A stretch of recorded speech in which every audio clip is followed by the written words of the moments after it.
کچھ ایسے کیڑے ہیں جو سنڈیوں کو کھاتے ہیں. یہ اللہ پاک نے ایک ان کے جینے کا سبب اور زندگی میں ہر چیز کو اللہ پاک اپنے نظام کے تحت چلا رہا ہے.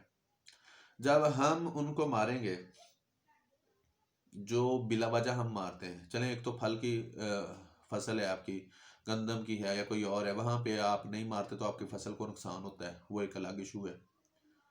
لیکن کچھ جگہوں پہ ہم بلا وجہ ہی جانوروں کو مارتے ہیں. جس شکار پہ گئے ہوئے ہیں وہ جانوروں کو مار رہے ہیں، وہ بھی تو دیکھیں، بے شک شکار حلال ہے، مگر یہ بھی تو دیکھیں ایسا نہ ہو کہ وہ مادہ ہو، اس کے بچے پیچھے اس کا انتظار کر رہے ہیں. تو ایک انسان کا بچے اس کے انتظار کریں اور باپ گھر میں نہ آئے شام کو، یا ماں گھر میں نہ آئے اور راستے میں مر جائے، بچوں پہ کیا بیتتی ہے. تو جب آپ اس مادہ کا شکار کرتے ہیں تو آپ پہ، اس کے بچوں پہ پیچھے کیا بیتے گی، کبھی ہم نے سوچا؟ یہ بھی سوچنا ضروری ہے. تو صرف جانداروں کی ان اقسام کو ختم کریں جو انسان کے لیے اور اس کی زرعی پیداوار کے لیے نقصان دہ ہیں. جو زرعی پیداوار کے لیے نقصان دہ ہیں، یا انسانوں کے لیے سانپ ہے، بچھو ہے، کوئی ایسی قسم ہے جس سے انسانوں کو خطرہ ہے، یا سنڈی، یا ایسی کہہ لیں کہ بیماری ہے جس سے آپ کے کھیتوں کو خدشہ ہے، آپ کی زرعی جناس کو خطرہ ہے، صرف ان چیزوں کو تلف کریں. اگر بلا وجہ ہر چیز کو تلف کرنا شروع کر دیا تو یوں سمجھ لیں کچھ کیڑے مکوڑے مٹی کے ایسے ہوتے ہیں، کچھ چیزیں ایسی ہوتی ہیں جو آپ کی فصل کے لیے انتہائی ضروری ہوتے ہیں. جب وہ نہیں ہوں گے تو فصل کم ہوگی، اور فصل کے اندر کوئی ایسی چیزیں نقصان دہ ہوتی ہیں جو ان کیڑوں مکوڑوں کے چوسنے سے اس کا ٹیسٹ جو ہوتا ہے اللہ پاک قدرتی طور پہ نارمل کر دیتا ہے. یہ ساری چیزیں بھی ہمیں بتاتی ہیں کہ قدرتی وسائل کو، ہر شے کو ضائع نہیں کرنا. کہتے ہیں نا کہ اللہ پاک نے اس زمین میں، اس کائنات میں کوئی بھی شے بیکار پیدا نہیں کی، ہر شے کے بنانے کا کوئی نہ کوئی اس کا مقصد ہے. اچھا جی، آگے آ جائیں. جو انسان کے لیے اور زرعی پیداوار کے لیے نقصان دہ ان کو ختم کریں، بلکہ حشرات کی وہ اقسام بھی ختم کرنے کا خطرہ ہوتا ہے جو انسان کی زندگی اور اس کی زراعت کے لیے فائدہ مند ہوتی ہیں. کچھ میں نے بولا کہ ایسے کیڑے مکوڑے ہوتے ہیں، چڑیاں یا کچھ ایسی اقسام ہوتی ہیں کہ جو ان سنڈیوں کو چن لیتے ہیں، ان کیڑے مکوڑوں کو خود چنتے ہیں. لیکن جب آپ ان کو ہی مار دیں گے تو اب آپ کی فصل کے لیے ایک قسم کی یہ چیزیں ضروری تھی، لیکن ہم نے ان کو بھی تلف کر دیا، ان کو بھی تلف کر دیا. اب وہی زہر فصلوں میں لگ کے ہم کھائیں گے، ہمارے جانور کھائیں گے، بچے کھائیں گے، تو ہمارے لیے نقصان دہ ہوگا. اسی طریقے جو انسان کی زندگی اور اس کی زراعت کے لیے فائدہ مند ہوتی ہیں، اس لیے ضروری ہے کہ ہم مفید جاندار اشیاء کی حفاظت کریں تاکہ ہماری زندگی اور ہماری پیداواری صلاحیت کے وہ معاون ثابت ہو سکیں، مددگار ثابت ہو سکیں. جو چیزیں ہمارے لیے ضروری ہیں، جن کو ہم تلف کرنا ہمارے لیے ضروری نہیں تھا، ہم نہ بھی کرتے تو ہمیں کوئی نقصان نہیں تھا، لہذا ان چیزوں کو ضائع نہیں کرنا چاہیے، ان چیزوں کو تلف نہیں کرنا چاہیے. نمبر 6، پاکستان کو اللہ تعالیٰ نے بے شمار معدنی ذرائع سے نوازا ہے. ان معدنیات میں خام لوہا ہے، الحمدللہ پاکستان سے لوہا بھی نکل رہا ہے، کرومائٹ ہے، تانبا ہے، معدنی نمک ہے، چونے کا پتھر ہے. یہ تانبا الحمدللہ پوری دنیا میں اب دیکھیں اتنا مہنگا پاکستان میں ہے تو باقی ممالک میں اس کی قیمت کیا ہوگی. پھر تانبے کی تار، تانبے کے برتن، اور اسی طریقے لوہا، اور پھر معدنی نمک جو الحمدللہ پاکستان کو اللہ تعالیٰ نے یہ کہ انعام دیا ہے بہت سارا. اللہ پاک کا قدرت کا کرشمہ ہے، ایک بہت بڑا اعزاز ہے جو اللہ پاک نے صرف پاکستان کے حصے میں رکھا ہے. اس کے علاوہ چونے کا پتھر ہے، جپسم، سنگ مرمر، یہ پتھر کی سفید طرح کی جو ٹائل ہے اسپیشل، اور چینی اور آتشی مٹی کے جو برتن ہیں پوری دنیا میں مشہور ہیں. پاکستان کے برتن، مٹی کے برتن بھی مشہور ہیں الحمدللہ. جو چینی کے بنے ہیں وہ بھی مشہور ہیں. چینی کے ڈنر سیٹ یورپ کے اندر بہت مشہور ہیں پاکستان کے. اور کوئلہ، جو کوئلہ ایندھن کے کام آتا ہے. اسی طریقے قدرتی گیس ہے، قدرتی گیس کے بعد خام تیل ہے وغیرہ. یہ وہ چیزیں ہیں جو پاکستان کی ترقی کے اندر، صنعتی ترقی کے اندر، اور پاکستان کے قدرتی جو وسائل ہیں ان کے اندر اپنا ایک خاص اور اہم کردار، اہم رول ادا کر رہے ہیں. لہذا ان چیزوں کو بلا وجہ ہمیں ضائع نہیں کرنا چاہیے. ڈر ہے کہ ان صنعتوں میں ان کے بے تحاشا استعمال اور ان کے ذخائر کامیاب نہ ہو جائیں.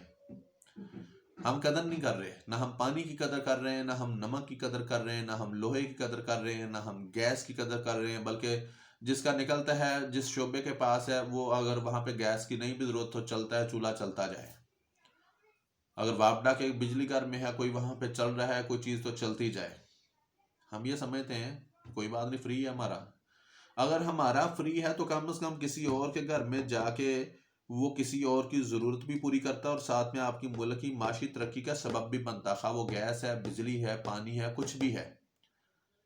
کچھ ایسے گھر ہوتے ہیں کہ وہاں پہ پانی جا نہیں رہا ہوتا سپلائی کا، اور کچھ ایسے ہوتے ہیں جو شروع میں پائپ لگا کے اپنے فرش نہا رہے ہوتے ہیں، فرشوں کو دھو رہے ہوتے ہیں، جانوروں کو نہلا رہے ہوتے ہیں. ایک کو پینے کے لیے نہیں مل رہا پیچھے اور ایک ادھر بہا رہا ہے. بل دونوں ایک سیم دیتے ہیں. تو یہ دیکھیں آپ اگر پانی ضائع نہ کرتے تو اس کے پینے کے لیے ضروری ہوتا ہے. جب آپ اس کے پینے کا سبب بنیں گے تو وہ ملک کی ترقی میں جب بل دیتا تو اس ملک کی ترقی میں بھی اضافہ ہوتا اور اس علاقے کی جو تنظیم یا جو بھی گورنمنٹ بل لے رہی ہے ان کے لیے بھی فائدہ مند ہوتا. تو اس سے آپ کے ذخائر کم ہو رہے ہیں. ان چیزوں کی طرف ہمیں توجہ کی ضرورت ہے. اسی طریقے نمبر 7 پہ بات کی جائے تو سائنس کی ترقی نے آج ہماری زندگی کو بہت آسان بنانے کے لیے نت نئی ایجادات کی ہیں، جس میں سے کافی ایجادات کا ہم نے جدید ٹیکنالوجی اور جدید انفارمیشن ٹیکنالوجی میں بات بھی کی ہے. اور ہمیں اسی طرح کی کئی طرح کی مشینیں اور سہولتیں حاصل ہو گئی ہیں کہ جن کے ذریعے ہم چاہیں تو ان چیزوں کو سٹوریج کر سکتے ہیں، ان چیزوں کو بہتر بنا سکتے ہیں. اگر بارش کا پانی ہی ہے جیسے لاہور ہے کراچی ہے، شہروں میں جتنا بارش کے پانی سے سیلاب آتا ہے، اگر انہی کو زیر زمین ہم سٹوریج کرنے کے لیے کوئی سسٹم بنا لیں ہم بنا سکتے ہیں. ابھی لاہور کے اندر ہم نے سنا ہے بلکہ میڈیا پہ دیکھا بھی تھا کہ ایک اس پانی کو سٹوریج کرنے کے لیے باقاعدہ زیر زمین سسٹم ایک بنایا گیا ہے. اس سے کیا ہوگا آپ کا پانی وہ آپ استعمال میں بھی لا سکتے ہیں، کھیتوں کے لیے بھی لا سکتے ہیں، آپ بجلی بھی پیدا کر سکتے ہیں یا کئی اور معاملات میں. اور آپ کا شہر جو ہے اس کے اندر ایک اصطلاح آپ کی تباہی بھی نہیں آئے گی بارشوں کی صورت میں. تو یہ چیزیں ہر صوبہ اپنے اپنے صوبے میں پیدا کرے، کیونکہ جو آپ کی 18ویں ترمیم ہے اس کے بعد صوبے اس بات میں خود مختار ہیں کہ وہ چاہیں اپنے صوبے کے لیے اپنی رقم جو فنڈز کا حصہ ہے وہ مختص کر کے وہ وہاں پہ جو بھی جدید ٹیکنالوجی جدید دنیا کی ٹیکنالوجی کے مطابق اپنے صوبے کو بہتر بنانے کے لیے کام کر سکتے ہیں. تو وفاق بھی ان کی مدد کرے گا، لیکن سارا کچھ وفاق پہ بھی نہیں چھوڑ دینا چاہیے. تو جیسے گھر کے اندر ایک ہی بندہ اگر گھر کے اخراجات چلائے تو سارے پریشان ہوتے ہیں، لیکن اگر سارے مل کے تھوڑا کریں تو ساروں کے لیے آسانی ہوتی. تو ایسے صوبے جو ہیں یہ ملک پاکستان کے بازو ہیں، ایک باپ کے بازو ہیں، بیٹے ہیں. تو جب سارے اپنا اپنا کردار ادا کریں گے تو ملک ترقی پہ جائے گا، باپ ترقی پہ جائے گا. تو آج انسانی زندگی میں بڑی سہولتیں آ گئی ہیں، بڑی جدید مشینری آ گئی ہے، ٹیکنالوجی آ گئی ہے جس کی نسبت انسانی زندگی میں آرام ہو گیا ہے، آرام دہ بن گئی ہے. ان سہولتوں کی وجہ سے آج انسان آرام طلب ہے اور آرام طلب ہو گیا ہے جس کی توجہ قدرتی ذرائع کی حفاظت سے ہٹتی جا رہی ہے. اگر اے سی آ گئے ہیں، فریجیں آ گئی ہیں تو ہمیں جو قدرتی ذرائع ہیں ان کی طرف ہم توجہ نہیں دیتے. ہم ہر چیز کو فیول پہ، ہر چیز کو بجلی پہ جب چلائیں گے تو ڈیفینیٹلی بجلی کے بل زیادہ آئیں گے. جب بجلی کی کھپت زیادہ ہوگی تو اس کا ریٹ بھی بڑھ جائے گا. جب ریٹ بڑھ جائے گا وہ چیز شارٹیج ہوگی. جب شارٹیج ہوتی تو ہم پھر چیختے ہیں. ہم اس کا متبادل کیوں نہیں استعمال کرتے؟ اب اگر ہر بندہ جو ہے وہ گیس کی بجائے ہیٹر بھی بجلی پہ لے لے تو آپ بتائیں پھر بجلی کا زیادہ استعمال ہوا.